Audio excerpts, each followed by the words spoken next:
Good morning दोस्तों। Welcome my YouTube channel Rakesh coaching centre. देखिए, प्रतिदिन हम किसी न किसी टॉपिक पर बात करते हैं और किसी न किसी टॉपिक के माध्यम से उस टॉपिक के क्वेश्चनों को हल करके आप तक भेजते रहे हैं। लेकिन आज मैं इस होली के पावन शुभ अवसर पर कुछ अपने विचारों को एक मार्गदर्शन के तौर पर मैं आपको बताना चाहूँगा कि हमारे हिंदू धर्म में ढेर सारे राष्ट्रीय पर्व आते हैं, जैसे दशहरा, दीपावली, गांधी जयंती, 15 अगस्त, 26 जनवरी। ये राष्ट्रीय पर्व आते हैं। ठीक इन्हीं राष्ट्रीय पर्वों से संबंधित हमारा होली का भी त्यौहार एक राष्ट्रीय पर्व की भांति मनाया जाता है। संपूर्ण भारत में इस पर्व को बड़े धूमधाम से मनाया जाता है। इस पर्व के पीछे एक बड़ी सुंदर इंटरेस्टिंग दृष्टांत है। देखिए, एक समय की बात है कि हिरण्यकश्यप नाम का एक राजा अपने राज्य में राज्य करता था। उसका कहना था, जल में हिरणा, थल में हिरणा, रहेगा हिरणा, है भी हिरणा। अर्थात वो अपने आप को सर्वोपरि मानता था, परमपिता परमात्मा मानता था और अपने संपूर्ण प्रजा को यही संदेश देता था कि मैं ही करता धरता हूं, मैं ही इस संपूर्ण सृष्टि का स्वामी हूं। लेकिन दोस्तों, कहने का आशय, किसी के कहने भर से कोई मतलब नहीं होता, सच्चाई सामने आ जाती है। एक बार जब हिरण्यकश्यप के यहाँ एक संतान ने जन्म लिया, उसका नाम था प्रहलाद। प्रहलाद भी प्रारंभ में अपने माता पिता की दी हुई शिक्षा के अनुसार अपने ही माता पिता को परमपिता परमात्मा मानता था। लेकिन एक समय की बात है,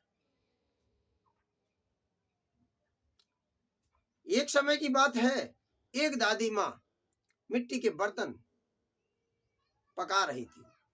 उन मिट्टी के बर्तनों में से किसी एक बर्तन में बिल्ली के कुछ बच्चे उस बर्तन में थे। माता जी ने पहले तो उस बर्तन को अलग रख दिया, संपूर्ण बर्तनों को एक साथ पकाने के लिए व्यवस्थित ढंग से रखा। लेकिन लास्ट में माता जी ने उस घड़े को भी लगा दिया। जब उस घड़े को लगा दिया, उसका नतीजा ये निकला, घड़े को लगाने के बाद उसमें अग्नि डाल दी। अग्नि प्रज्वलित हो गई और पूर्णतः वो धक धक करके वो भट्ठा में आग जलने लगी। तो दादी माँ एक साइड बैठ करके परमपिता परमात्मा को याद करने लगी, ईश्वर को याद करने लगी। उसी रास्ते से जब प्रहलाद गुजरा, उसने कहा कि आप नाम किसका ले रही हैं? आप हमारे पिता के शत्रु का नाम ले रही हैं। राम भगवान नहीं है, भगवान मेरा पिता है जिसका नाम हिरण्यकश्यप है। दादी माँ ने कहा, भाई नहीं, राम ईश्वर है, नारायण है, परम पिता परमात्मा है, आपका पिता नहीं है। आपका पिता एक प्रजापालक, एक राजा है। बोले नहीं। तो प्रहलाद ने कहा कि यदि आपके बिल्ली के बच्चे नहीं बचते हैं तो मैं आपको अपनी इच्छा अनुसार अपने पिता से दंड दिलवाऊंगा। यदि आपके बिल्ली के बच्चे बच जाते हैं तो मैं भी आज से भी परम पिता परमात्मा का सेवक बन जाऊंगा। दोस्तों, जब उस भट्टे को खोला गया तो बिल्ली के बच्चे साबित निकले। उस घड़े को आग ने भी नहीं रच किया था। उसी पल से प्रहलाद ने इस परम पिता परमात्मा की आराधना शुरू कर दी। अब इस ईश्वर का नाम लेते लेते, राम का नाम लेते लेते अब जब महलों में पहुंचा तो पिता को बड़ा बुरा लगा। तो पिता ने उसके साथ ढेर सारे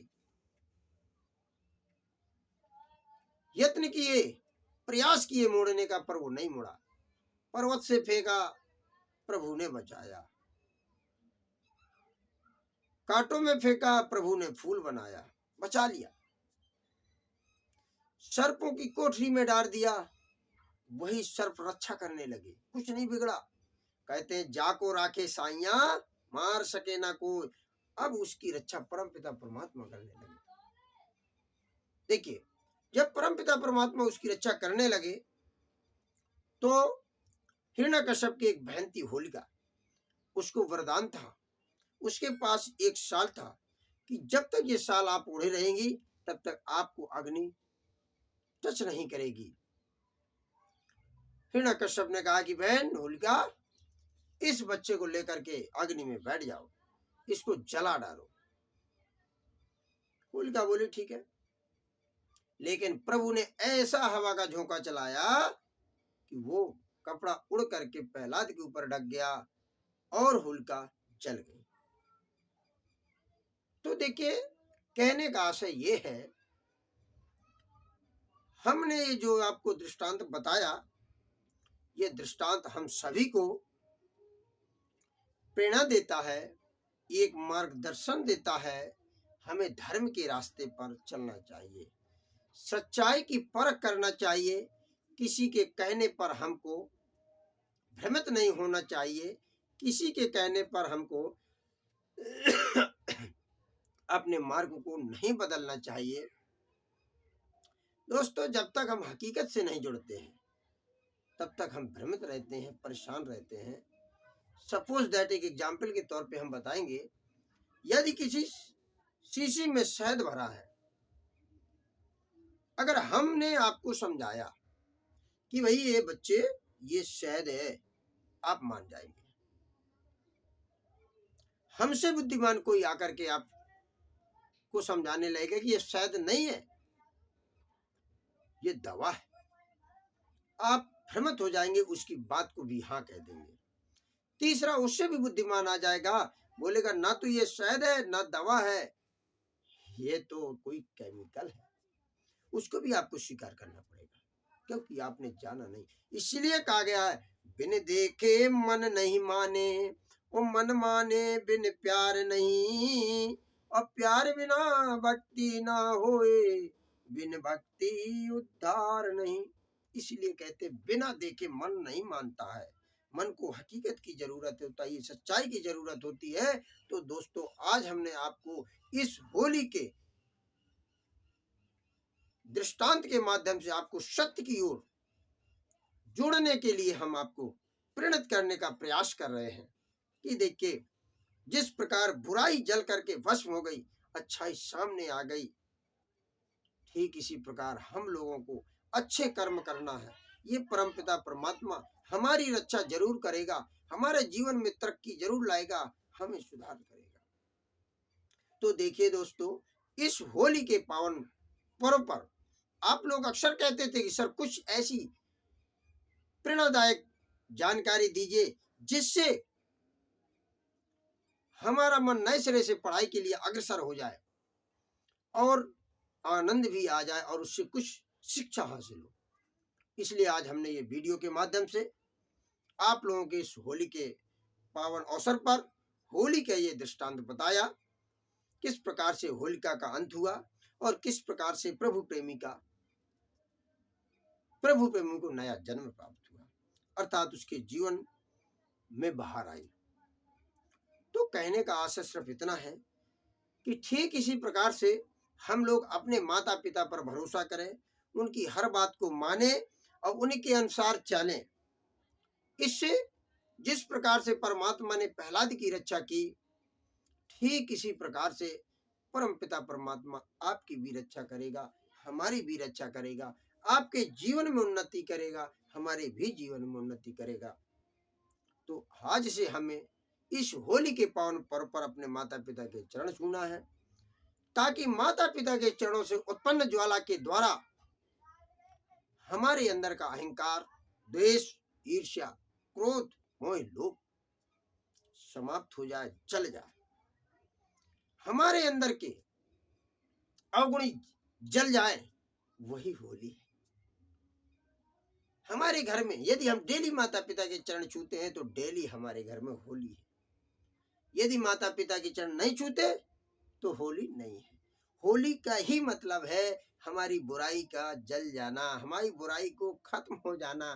तो हर माता पिता, गुरु, पीर, पैगंबर के श्री चरणों में ऐसी ज्वाला उत्पन्न होती है जिसकी ज्वाला के माध्यम से सर झुकाने मात्र से ही हमारी जो होली की परिक्रमा लगाने से हमें सुख प्राप्त होता, लाभ प्राप्त होता है। माता पिता के चरण छूने से वही सुख, वही फल प्राप्त होता है। तो आज से हम आप लोगों से आशा करते हैं कि आप लोग अपने अपने माता पिता, अपने अपने पूर्वजों, अपने अपने गुरुओं का सम्मान करेंगे और अपने इस शिक्षा के रास्ते पर लगातार जुड़े रहेंगे, चलते रहेंगे।